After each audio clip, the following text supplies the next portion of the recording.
This is 3 flowers. At 4 o'clock this afternoon, I was in the home of Sandy McCory. You don't know her. She was the gig person for Ruta Maya. Does anyone remember Ruta Maya?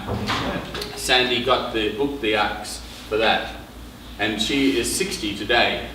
So she had 5 strong women who also were 60 around her birthday come to celebrate her 60th cycle around the sun. Her favourite colour is sky blue. So she had a sky blue shark cake. All her family and friends came to celebrate her 60 cycles around the sun. Sandy's been through hard times, like Austin's been through hard times, and like Ruta Maya has been through hard times.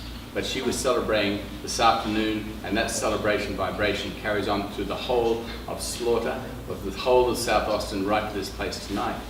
As soon as I go home on the way here, I get a phone call from St. David's, my friend Ralph Hauser, who used to host Share Your Stories at the libraries and now at Recycle Reads, is back in hospital. EMS took him back. He managed to get out. He's had gout and he's had cancer and he has leukemia now.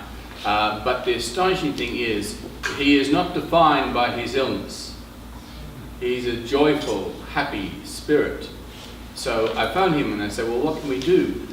What happened was last week we put together an instant anthology of all our poetry dedicated to Ralph and made enough copies for all the people who were in it, and tried to get a copy to him because he was still in the hospital then and he had to get out.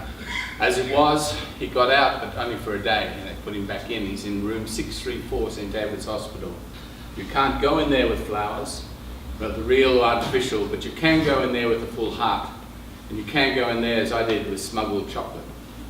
But he rang this afternoon to say how happy he is that tomorrow afternoon at Recycle Reads, just up here, 5335 Burnett, his book of poetry will be launched.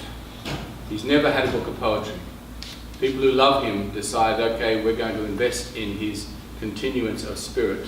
No matter even if his body is slightly strangely distracted, he will have a book of poetry tomorrow, and I will take that book of poetry to room 634, St. David's Hospital, put the mask on, answer all the questions about flu, vaccines and allergies, and make sure I'm able to get through the Inquisition to see a living spirit in the middle of a very difficult time. The third one is this. Tonight you've heard an awful lot of Bob Dylan, right? Well, I have promised Eric for a long time I will bring the chronicles of his early life in New York, how he survived in a very harsh environment.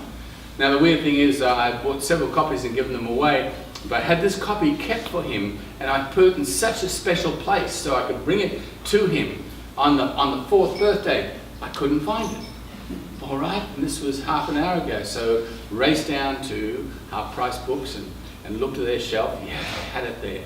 So on the course of that night, I did not know there would be several incantations to Bob Dylan.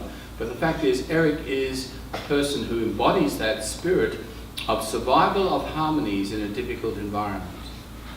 Bob Dylan, when he left Hibbing, Minnesota and tried up to live in New York for a while, came upon very difficult circumstances, winter in New York, and the fact that people didn't regard his music as classic or listenable.